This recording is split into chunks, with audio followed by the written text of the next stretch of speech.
Tudo bem com vocês? Espero que esteja tudo bem aí. Hoje a gente vai dar início aí à nossa aula de figuras de linguagem. Uma aula bastante importante em se tratando do exame da UERJ, né? É um conceito, né? São conceitos que vira e mexe caem em concurso. Antes de mais nada, eu queria que você pensasse no seguinte. Eu acho que você já viu aquele quadro do René Magritte que tem um cachimbo. Embaixo está escrito bem assim: isso não é um cachimbo. Deixa eu ver esse quadro. Acho que já, né? O que esse quadro quer dizer? Cara, mas como assim? Isso não é um cachimbo? Tem um cachimbo ali? Isso é um cachimbo? Na verdade, não é. É um desenho de um cachimbo. Aí você fala, ué, mas é a mesma coisa. Não, calma aí. Olha só. Alguém poderia pegar aquele cachimbo e fumar, por exemplo? Não. Claro que não. Porque não é um cachimbo de verdade. Olha só. É só um desenho de um cachimbo. Todo desenho é uma representação. A figura é uma representação, né? Se você pensar, o cara que faz uma tatuagem, fez a tatuagem de um desenho qualquer ali, é uma representação. Toda figura representa algo. Então a gente está falando aí de um ambiente mais visual, imagético, né? Mas vamos pensar em palavras, né? Em linguagem verbal. Será que isso também acontece? Será que eu tenho como usar a palavra para representar algo que não é aquilo de fato? Claro que tem. Pensa assim naquele seu amigo que não é tão legal e você fala assim: aquele cara é uma mala. Bem, ele não é uma mala de verdade. Como o cachimbo não era um cachimbo de verdade, era só uma representação. Quando você fala que seu amigo é uma mala, ou uma mala sem alça, ou uma mala sem alça e sem rodinha, na verdade, isso é uma representação. É como se ele fosse uma mala, mas ele não é uma mala de fato. Isso é uma representação, ou seja, é uma figura. Só que não uma figura com uma imagem, e sim uma figura de linguagem verbal. Temos então uma figura de linguagem. E é daí que vem a expressão sentido figurado, que não é um sentido real, concreto, de fato, como existe sem depender de contextos para você entender. Então, esse é o contexto. Então, esse é o sentido figurado, tá? Então, as figuras de linguagem trabalham com o sentido figurado. Vamos então para a nossa aula. Eu vou minimizar aqui. Vamos para a nossa aula de figuras de linguagem. Então, quero que você acompanhe comigo essa parte. Essa parte inicial aqui da aula. O que são figuras de linguagem? Bem, recursos que garantem maior expressividade à mensagem. Você quer se expressar de uma maneira, você pode ser talvez mais enfático, mais poético, dando a entender alguma coisa por meio de uma representação. As figuras são então uma espécie de representação. Quando a gente diz, por exemplo, assim, a menina é uma flor. Ela não é uma flor de verdade. Ela não pode ser uma flor de verdade. Não tem como. Uma flor é uma flor, uma menina é uma menina. Mas a gente pensa, é como se fosse uma flor. É uma representação. Você imagina as características da flor. Talvez um bom perfume, a beleza, a delicadeza de uma flor. Isso pode ser transposto para, menina, para uma menina. Né? Então você pensa aí numa representação. Ela pode ser representada por uma flor porque tem características semelhantes. Esse é um exemplo claro, então, de figura de linguagem. Existem, na verdade, alguns tipos. A fim de estudarmos mais didaticamente, né, mais calmamente as figuras, eu separei aqui em 4 tipos. Primeiro são as figuras de palavra, que substituem o sentido real de uma palavra para assumir outro sentido, que é o sentido figurado. Como exemplo, nós temos a comparação, a catacrese, metáfora, perífrase, sinestesia e metonímia. Que nomes estranhos são esses? A gente vai estudar cada uma delas já já. O segundo tipo são as figuras de construção, também chamadas de figuras de sintaxe. Elas alteram a estrutura da frase para dar maior expressividade. Então aqui eu vou alterar a sintaxe, a estrutura da frase. A sintaxe é a parte da língua que estuda a relação entre as palavras na frase. Quando isso for alterado com um fim estilístico, nós temos a figura de construção, como acontece com a elipse, com o hipérbato, com polissíndeto, com pleonasmo, zeugma, anacoluto, anáfora, silepse e assíndeto. Na sequência, nós temos a figura de som, que são efeitos produzidos na linguagem quando há repetição ou imitação de sons. 4 exemplos aí: onomatopeia, assonância, aliteração e paronomásia. E por último, as figuras de pensamento, que exploram o sentido expresso pelas palavras, tendo em vista seu significado. Alguns tipos são antítese, eufemismo, personificação, paradoxo, ironia, hipérbole, apóstrofe e gradação. São muitos nomes, são muitas figuras de linguagem, então para a gente estudar, para a gente entender melhor, a gente precisa separar por partes. Então temos 4 grandes blocos: figuras de palavra, figuras de sintaxe ou de construção, figuras de som e figuras de pensamento. Vamos começar pelas figuras de palavra, tá? Vou iniciar pela comparação, o nome já diz o que é. Está comparando. Eu estou pegando 2 elementos e vendo o que há de semelhante neles, de forma explícita. Por que de forma explícita? Porque para ter comparação, eu preciso ter um conectivo. Eu preciso ter uma expressão que indique essa comparação. Tal qual, como. São expressões que marcam isso. Por exemplo, você lembra daquela propaganda que tinha bastante tempo da Marinha Brasileira? Foi feito um meme sobre isso. É aquela propaganda assim, o ano é 2003, né, da propaganda. Ela diz: como no trânsito, o mar também possui suas regras de tráfego. Os carros são como as lanchas, as motos como os jet skis e os pedestres são como os banhistas. Não deixe que a alegria de alguém morra na praia. Então, quando ele fala que os carros são como as lanchas, né, eu vou até marcar aqui ó, o conectivo, como as lanchas, os pedestres são como os banhistas. Quando fala que... Opa, marquei, foi além aqui. Quando a gente fala que os pedestres são como os banhistas, não deixe que a alegria de alguém morra na praia, né? Os pedestres são como os banhistas, os carros são como as lanchas, as motos são como os jet skis. Beleza? Então esse é um exemplo de comparação, desculpa. Como nós temos também esse outro meme que representa esse agora no dia a dia. Os carros são como as lanchas, as motos como os jet skis e os pedestres são como os banhistas, né? Só aconteceu uma enchente que isso fica claro, né? Então, se tem um como, é uma comparação. Mas eu posso comparar 2 elementos de forma implícita. E quando isso acontece, nós temos uma metáfora. Que é quando eu comparo características dos 2 elementos, mas eu não tenho um conectivo para marcar essa comparação. Você é um colírio para meus olhos. Não, não é. Ele não pode ser um colírio. A menina não pode ser uma flor, seu amigo não pode ser uma mala. Isso é um sentido figurado. Eu estou comparando a mala com seu amigo, a menina com a flor e a pessoa com um colírio. E que elementos eu tenho que eu posso comparar aí? Colírio faz bem para os olhos, então você faz bem para os olhos também, com sua beleza. E eu tenho uma metáfora. Um descongestionante nasal para o meu nariz. Outra metáfora. Você é um descongestionante nasal para o meu nariz. Você é um antiácido para o meu estômago. E são exemplos claros de metáfora. Aqui até com um pouco de exagero já por parte do personagem que está falando. Mas são metáforas. Outra figura de palavra é metonímia. Tá? Existem, na verdade, várias metonímias. Porque quando a gente fala nisso, metonímia, eu estou falando de um emprego de um termo por outro, obedecendo uma relação de dependência lógica. Como assim? Em vez de falar uma coisa, eu digo outra.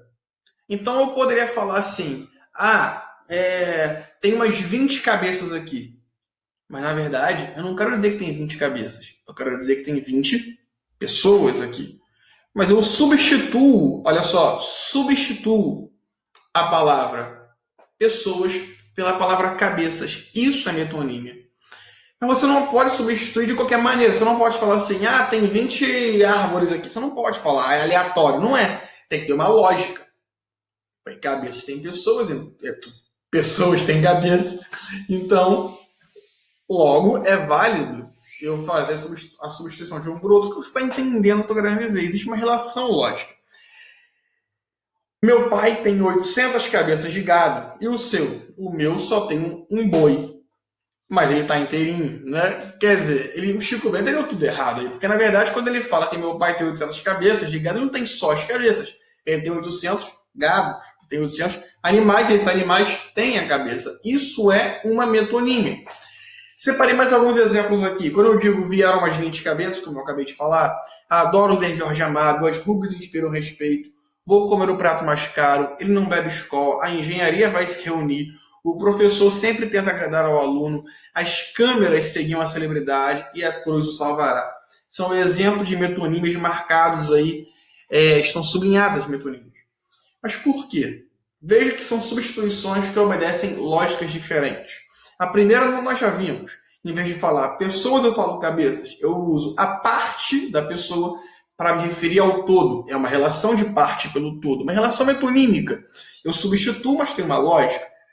Eu adoro ler Jorge Amado. Você não pode ler Jorge Amado. Você lê um livro que ele escreveu. Então, em vez de você falar o livro, você falou o autor do livro. Em vez de você falar a obra, você falou o autor. As rugas inspiram respeito. Bem, a ruga não pode inspirar nada. O que eu estou querendo dizer com isso?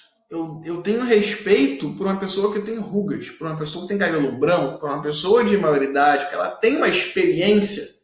Então, na verdade, o que eu quero dizer é que a experiência, a vivência daquela pessoa inspira respeito. Mas em vez de falar experiência, eu uso rugas, cabelos brancos. Entende que relação é essa? Efeito pela causa.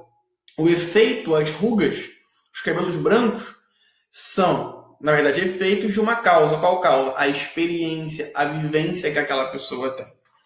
Vou comer o prato mais caro, ninguém pode comer prato. O que você come é, na verdade, o que está dentro do prato. Então você está comendo a comida. Só que você usa o recipiente para se referir ao conteúdo. Essa é uma relação. Que é também uma relação como acontece em ele não bebe Skol. Skol não é uma coisa que pode ser bebida ou não, como Coca-Cola, como Fanta. Isso não pode ser. O que se bebe é um refrigerante. Skol, Coca-Cola, Fanta, Guaraná, Antártica são marcas. Tá? Você não pode beber uma marca.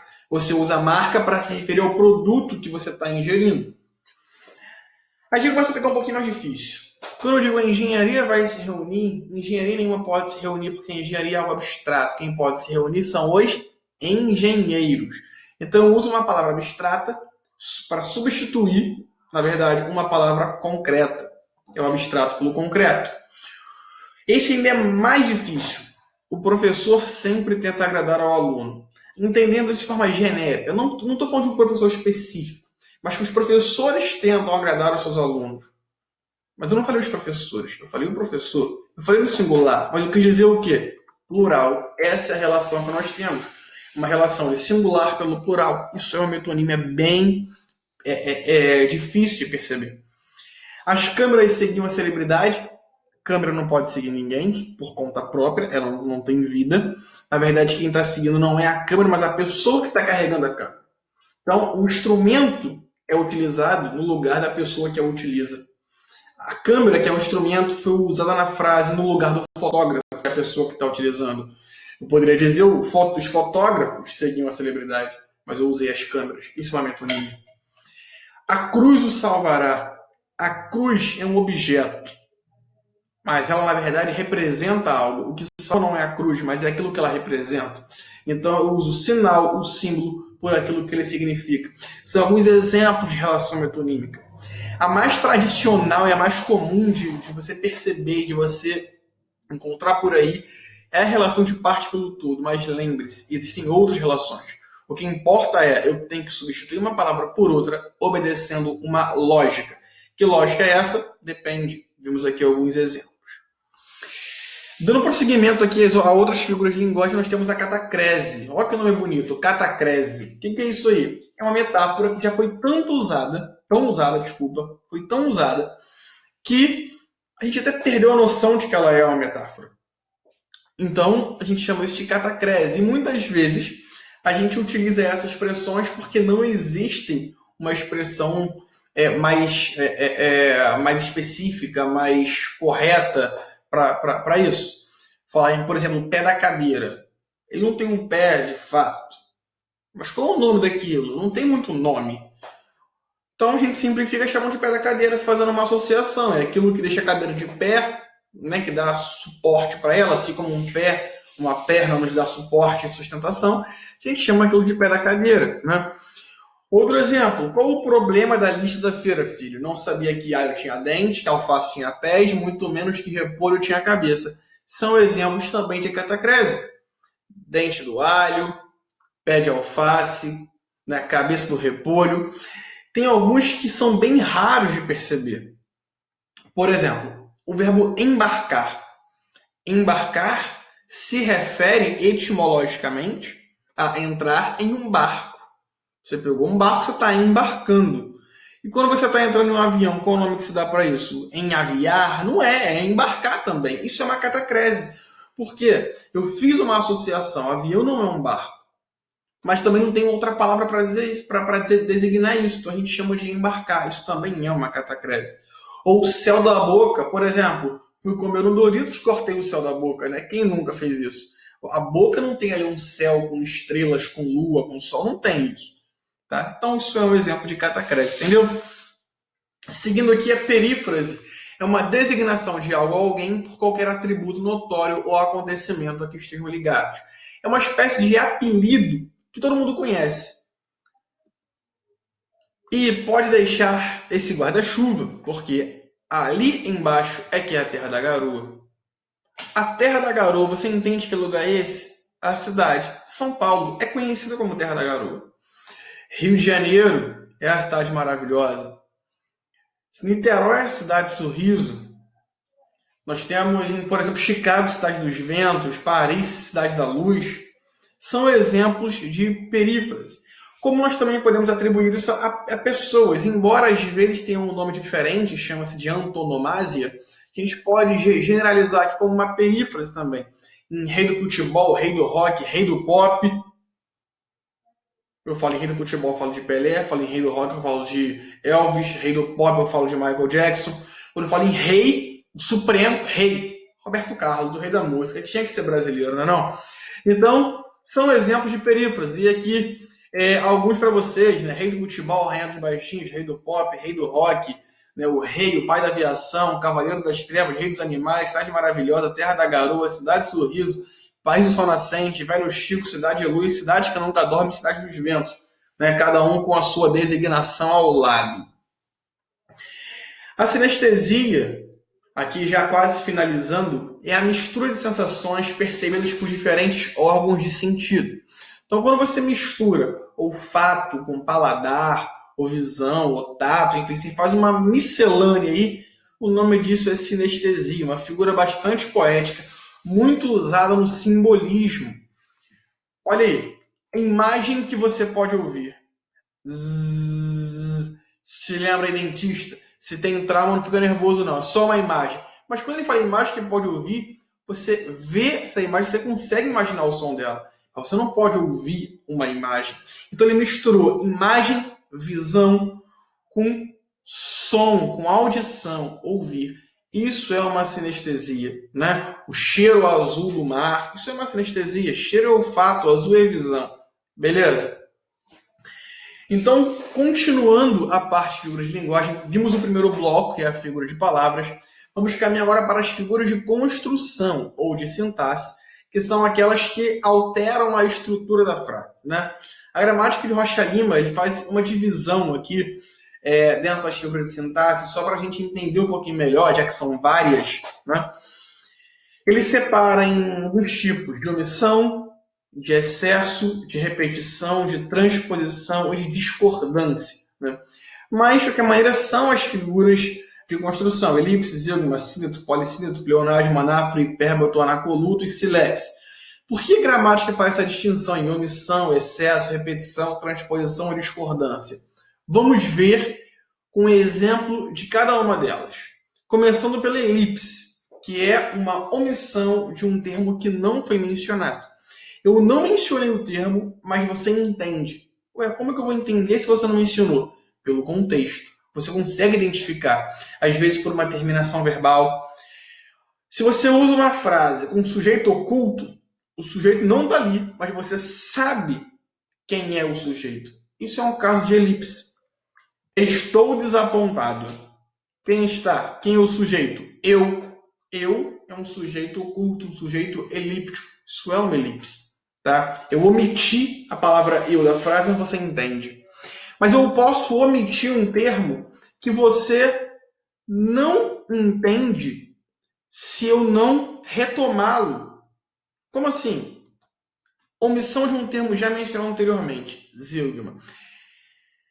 É a zeugma que permite a gente certas piadinhas, certos trocadilhos, né? Porque, na verdade, a zeugma é o seguinte, quando você diz assim, eu gosto de futebol, meu irmão de basquete. Isso é uma zeugma.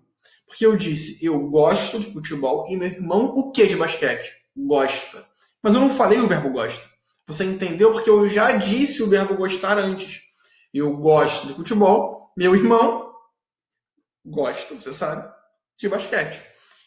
É isso que permite algumas piadinhas do tipo, eu pinto paredes, o Jânio quadros. Eu pinto paredes, o Jânio pinta quadros. E a gente faz a piada com o nome do ex-presidente da República. Né? Ou você fala, você volta para casa bêbado, o John Travolta. O John, na verdade seria o Jontra, né? Volta para casa bêbado. E eu omiti o restante. Mas como é que você sabe que eu estou querendo dizer que ele volta para casa bêbado? Porque, na verdade, eu já mencionei essa expressão, volta para casa bêbado, antes. E a que eu mais gosto é a última. Eu nunca morei nos Estados Unidos, mas a Marilyn Monroe, né? Eu sei que é horrível, tudo bem. Mas a Marilyn Monroe, na verdade a ideia aqui é que eu dissesse que a Marilyn morou nos Estados Unidos, mas eu estou omitindo essa parte aí dos Estados Unidos. Como é que você sabe que é nos Estados Unidos, não é na Itália, na Espanha, na França, no Brasil? Porque eu já falei nos Estados Unidos antes. Então eu estou omitindo um termo que já foi mencionado anteriormente. Qual é o nome disso? Zeugma. Só tem nome bonito aqui pra gente. Assíndeto. O que é isso? Síndeto é a mesma coisa que conectivo, de conjunção. A é um prefixo de negação. Então, quando não tem conjunção, quando deveria ter, isso é um assíndeto. Tá? Também é uma omissão. Vim, vi, venci. Uma frase famosa de Júlio César. A gente diria vim, vi e venci, usando aí uma conjunção coordenativa aditiva para ligar a segunda e a terceira oração. Mas ao não fazer isso, nós temos um assíndeto, uma omissão de uma conjunção que deveria estar ali. O oposto disso é o polissíndeto. Esse síndeto é conectivo e poli, você sabe que são muitos. Quando a repetição, a reiteração do conectivo, nós temos então o caso de polissíndeto. Um exemplo clássico da poesia brasileira é de um trecho de um poema parnasiano de Olavo Bilac, né, intitulado A um Poeta. Nós temos um trechinho aqui que fala assim: longe do estéril turbilhão da rua, Beneditino escreve. Na conchega do claustro, na paciência e no sossego, trabalha e teima e lima e sofre e sua. Tá vendo a repetição do conectivo aí? Trabalha e teima e lima e sofre e sua. Ele poderia dizer trabalha, teima, lima, sofre e sua, mas ele não disse. Ele repetiu o conectivo. Mas por quê? Lembra para que serve a figura de linguagem? Lá no começo da aula, ela serve para aumentar, para enriquecer a expressividade de uma mensagem. Lembra que o parnasianismo ele foca no trabalho do poeta, no fazer artístico, está valorizando o esforço árduo que ele tem. Então, quando você repete o E, parece que é muito mais trabalhoso. É até mais cansativo de falar. Ele não disse trabalha, teima, lima, sofre sua. Ele disse trabalha e teima e lima e sofre sua. Parece que dá muito mais trabalho. É assim que ele está enriquecendo a sua poesia, usando polissíndeto. O pleonasmo você conhece. É uma repetição desnecessária, né? Ou seja, redundância, normalmente para enfatizar alguma coisa. Aqueles pleonasmos famosos, né? Chamados de pleonasmo vicioso, como subir para cima, descer para baixo, sair para fora e entrar para dentro, são clássicos. Mas nós temos vários outros exemplos.